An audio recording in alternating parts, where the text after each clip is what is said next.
Now that is what springtime fishing in the river is all about. My first tip in April, before you ever even get out there, you can see we haven't even left yet today, is pick out where you're gonna go. Actually sit down, pull your mapping up, and kind of pick out an area of the lake and have a game plan. You can see here we've got a lot of boat ramp options. I'm gonna go up here in the rivers. I'm gonna focus on them first. They're gonna warm up the quickest. They have the most population of crappie on this body of water and the most structure. So bar none, if you do a little homework before you hit the water, it'll pay off. My second tip for catching April spring crappie in the Ozarks, 3 different rod setups, but the same rods. I like to have the same feel. I don't wanna have a different feel, but I've got options. We had 3 different between the 275 minnow one, the 2-inch minnow one, and the swimmer one with 3 different size heads. So have a little bit of array in your tackle options so that way you can catch the fish you come across.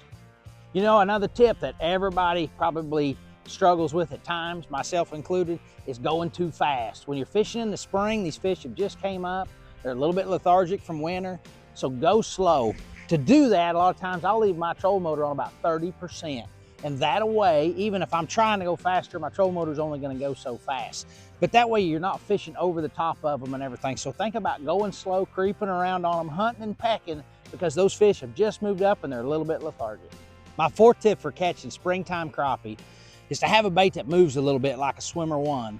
You can fish it slow, but you can cover some water. And the thing I like to do the most, I love to throw it on a dock shooter head. It's a great winding head. But you can see here, I've got an offsetting color to kind of expose the head from the bait. I like to do that. I like to have, you know, whether it's orange with white or chartreuse with the white and chartreuse here, or chartreuse with a white swimmer one. I want to break that up. I want to give that crappie something to hone in on, and I want the eye of this bait to stand out. I think that really helps eat it better.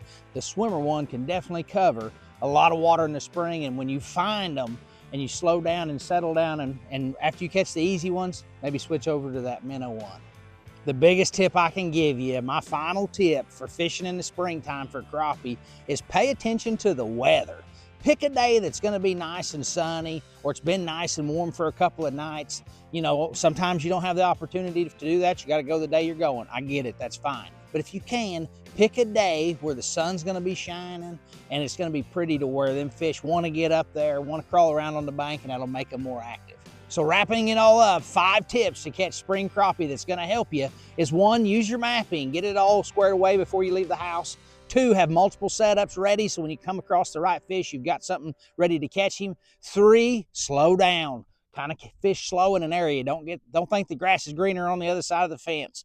And 4, the swimmer one covers a lot of water and you can fish it slow, find those active fish, and then slow down with the minnow one. And finally, the weather. Pay attention to the weather and pick a day when you can get out there when the conditions are good for them and you, and I think you'll come together and see that it was gonna be a great day on the water.